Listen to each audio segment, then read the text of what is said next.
गुरुर्ब्रह्मा गुरुर्विष्णू गुरुर्देवो महेश्वरा गुरु साक्षात् परब्रह्म तस्मै श्री गुरवे नमः। आज काय मला असा विचार केलेला नाहीये कुठल्या विषयावर बोलायचं। तुमची काय इच्छा आहे, कोणत्या विषयावर बोललं पाहिजे? आपण कर्मावरतीच बोलतो, आचरणावरती बोलतो, भक्तीवरती बोलतो। तर कर्मावरती आणि आचरणावरती बोलत असताना तुमच्यामध्ये काही तुम्ही लोक चिंतन करताय काय? आय थिंक सो नसेल कोणी चिंतन करत। संसाराच्या व्यापामधून आपल्याला वेळच मिळत नाही। आम्ही चिंतन करतो ते आमच्या पोटापाण्याचं, आमच्या संसाराचं, पैशा पाण्याचं, नोकरी धंद्याचं, या व्यतिरिक्त कशाचं चिंतन करत नाही। पण एक लक्षात ठेवा, येताना काय घेऊन आलो आणि जाताना काय घेऊन जाणार आहोत याच्यावर फक्त विचार करा। आपण ज्याचं चिंतन करतो ते तर कधीच घेऊन जाणार नाही, बरोबर? आणि ज्याचं चिंतन करत नाही, ज्याची चिंतन करायची आवश्यकता आहे तेच आपण घेऊन जातो। आपलं कर्म, आपण केलेली भक्ती, आपण केलेले नामस्मरण। नामस्मरणाचा महिमा सांगायचा झाला तर नामस्मरण जसजसं वाढत जातं तसतसं आपल्या वाणीमध्ये गोडवा येतो, तसतसं वाणीमध्ये गोडवा येतो। आणि वाणीमध्ये इतकी ताकद येते त्या नामस्मरणाने की तुम्ही एखाद्याला कोणती गोष्ट सांगितली तर ती लगेच त्याला पटते, तो तुमचं ऐकतो। ही नामस्मरणाची ताकद आहे।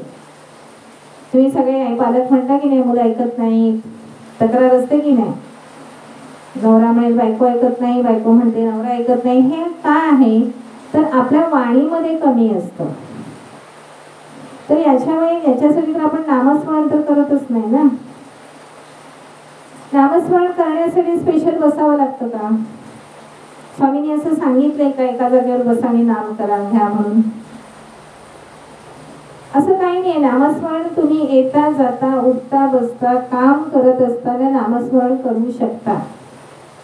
तुमचा नेहमी सगळ्यांचा प्रश्न असतो, महाप्रसाद खूप छान होतो, बरोबर की नाही? पण हाच जर आम्ही असं घरी करायचा प्रयत्न केला तर तसा होत नाही। हा पडलेला प्रश्न आहे ना। त्याचं कारण का माहितीये? त्याच्यामध्ये भावना असते, भाव असतो। माझे स्वामी जेवणार आहेत, माझे स्वामी जेवायला येणार आहेत आणि माझे स्वामी जेवणार आहेत, हा भाव असतो। बाकी आपण किती मसाले टाकतो, काय पदार्थ टाकतो, त्याच्यापेक्षा मुखातून निघणारं नाम आणि इथे घुमणारं नाम, स्वामी नाम जे आहे, मुखातून निघणारं स्वामी नाम आणि इथे सातत्याने राहणारं जे स्वामी नाम आहे, पूर्ण देहामध्ये प्रत्येक पेशीमध्ये घुमणारं स्वामी नाम, श्वासोच्छवासामध्ये घुमणारं स्वामी नाम, हे त्या अन्नप्रसादामध्ये उतरतं। हे त्या अन्नप्रसादामध्ये उतरतं। महाराज स्वतः तिथे प्रत्यक्ष येतात आणि त्याच्यामुळे महाप्रसादाची गोडी ही अवीट असते। हे आपण एका दिवशी करायचं म्हटलं तर तशी होत नाही। आणि हेच जर तुम्ही केलत ना, स्त्रियांनी सुद्धा स्वयंपाक करताना इतर कुठले विचार डोक्यात न ठेवता फक्त स्वामी नाम घेत जर स्वयंपाक केला ना, आणि त्या दिवशी प्रयोग करून एक बघा की स्वामींचं नाव घेत स्वयंपाक करा आणि तो स्वयंपाकाची चव बघा, प्रयोग तर करून बघा आणि मग मला सांगा। कारण नामाचा महिमाच इतका मोठा आहे। कारण बघा, तुम्ही मुलाला हाक मारली, ए राम्या इकडे ये, आवाज जातो ना, नावाने हाक म्हणून तो येतो ना। मग तसंच नाम म्हणजे काय? आम्ही परमेश्वराला आवाज देतोय ना, देवा ये रे बाबा, मी तुझं स्मरण करतोय, मग त्याला यावंच लागणार आहे ना। पण तो आपला भाव तो असायला पाहिजे, हे मडकं खाली असायला पाहिजे। आणि आपलं हे मडकच खाली नसतं, त्याच्यामध्ये सगळे विकार, सगळे दोष, सांसारिक भौतिक गोष्टी सगळ्या भरलेल्या असतात आणि त्याचा आपल्याला काहीही उपयोग नाही। जे जे घडणार आहे ते घडतच राहणार आहे, जे जे होणार आहे ते होतच राहणार आहे. आपलं कर्म फक्त प्रामाणिकपणे करायचं आहे. दूषित कर्म करू नका, वाईट कर्म करू नका. आणि जेव्हा चांगलं कर्म करतो तर त्याचे परिणाम हे चांगलेच मिळणार आहे, आज ना उद्या. कारण आपलं मन कसं आहे माहितीये, मन सगळीकडे ना फिरत असतं, सैरावैरा धावत असतं. आणि आपण सारे मनाच्या अधीन असतो. एखादी गोष्ट करायची असेल तर पहिलं मनात सगळी खलबत होतात, मनातच सगळं होतं ना अगोदर, आणि नंतर मग प्रत्यक्ष कृतीत उतरतो. तर मनाला जर लगाम घालायचं असेल तर आपण काय करायला पाहिजे? आता पुन्हा एका छोट्याशा, मागे मी सांगितली असावी, मला आठवत नाहीये, एक छोटीशी गोष्ट आहे.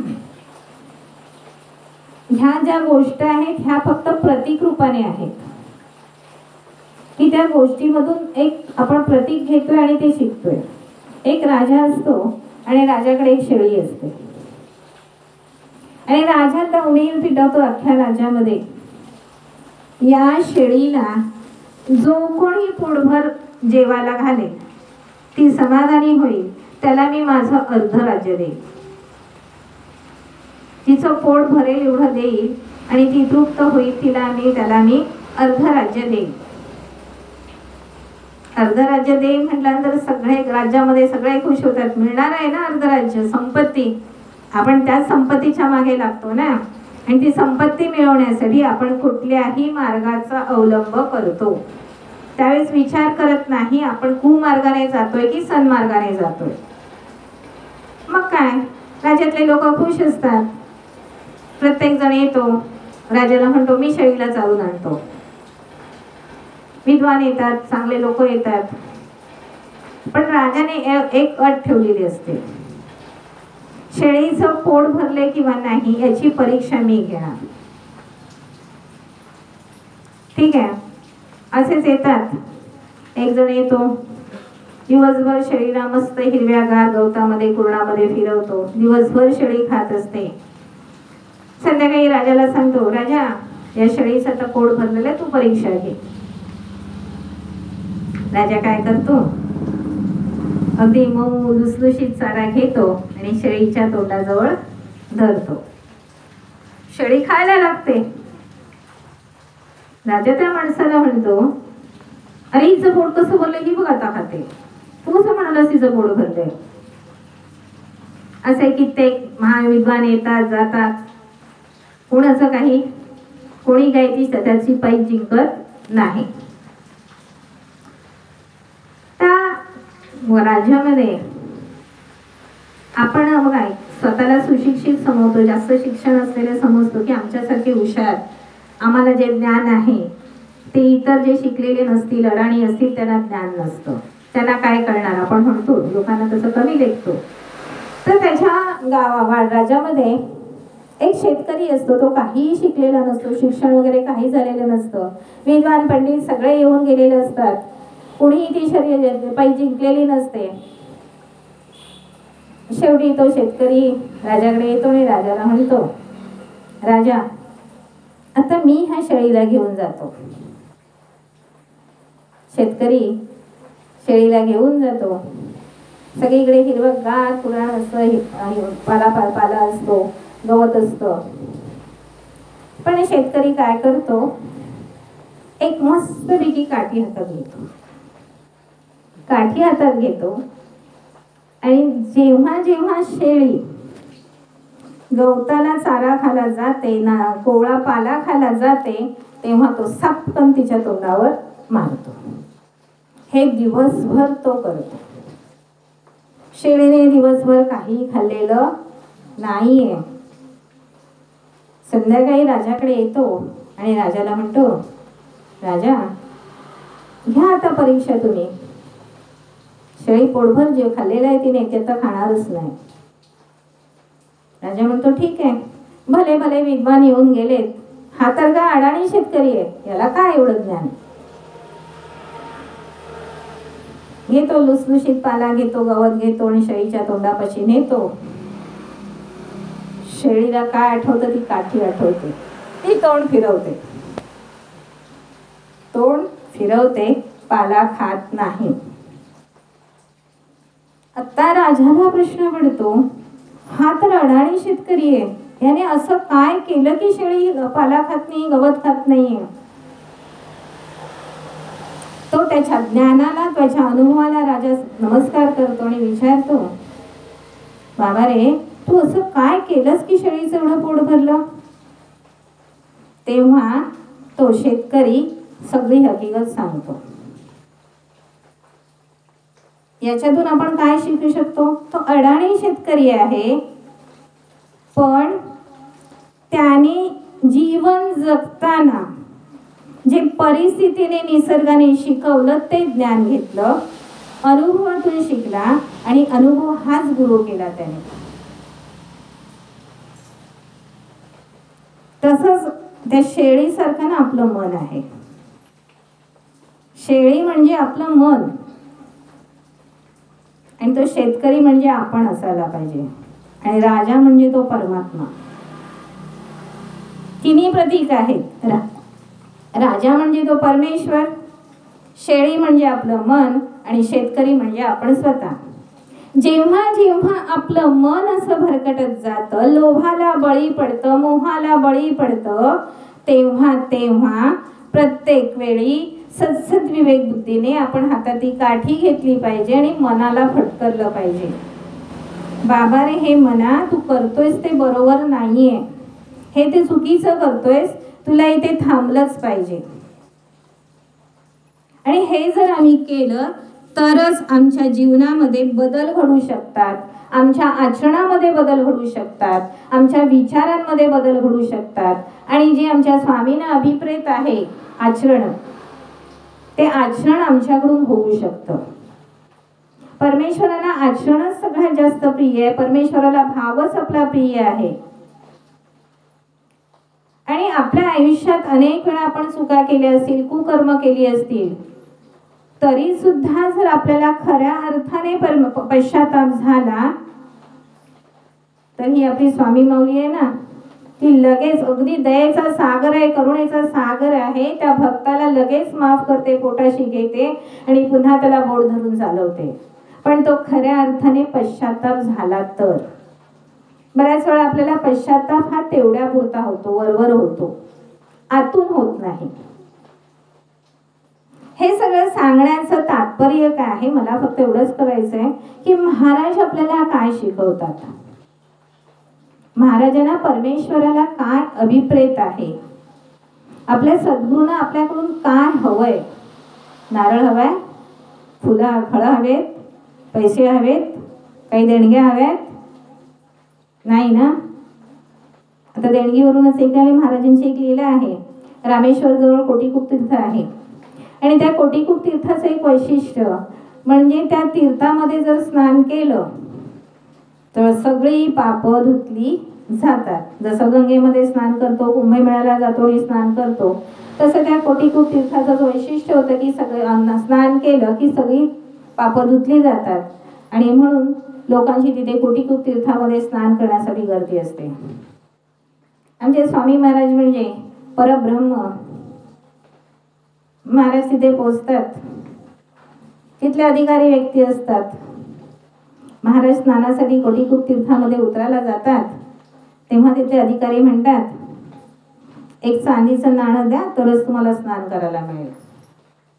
एक चांदीचं नाणं द्या तरच तुम्हाला स्नान करायला मिळेल, अन्यथा तुम्हाला स्नान करायला मिळणार नाही. महाराज म्हणतात, अरे मी हा संन्यासी फकीर, माझ्याकडे कुठे आलं, कुठलं आलं चांदीचं नाणं? माझ्याकडे काही चांदीचं नाणं नाहीये, मला स्नान करू द्या. ते पुजारी अधिकारी काही ऐकत नाहीत आणि महाराजांना तिथे स्नान करू देत नाही. जो पैसे देईल, चांदीचं नाणं देईल, त्यालाच तिथे स्नान करायला मिळतं, अन्यथा इतर गोरगरिबांना जो पैसे देत नाही त्यांना स्नान करायला मिळत नाही. महाराज पुन्हा पुन्हा विनवणी करतात, अरे जाऊ द्या रे, ऐकत नाहीत. महाराज म्हणतात, महाराजांची गूढ भाषा, महाराज काय म्हणतात, स्नानाची गेले पळून. अर्थ समजला?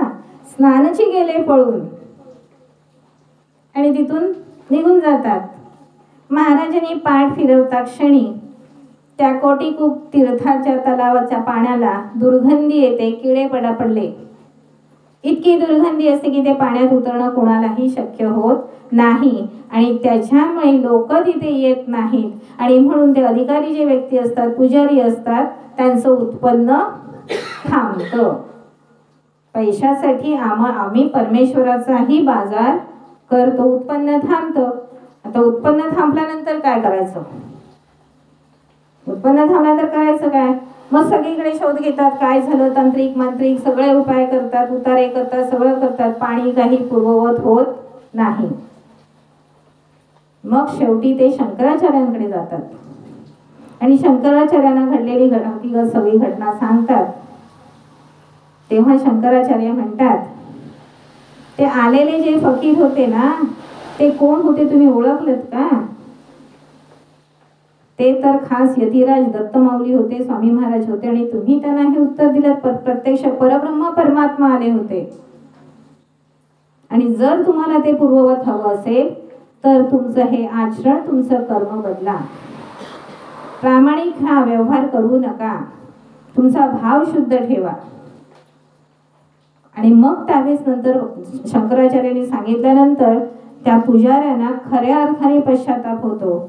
मग आम्हाला ते यती कुठे भेटतील असं त्यांना प्रश्न पडतो आणि ते येतात परत रामेश्वरला.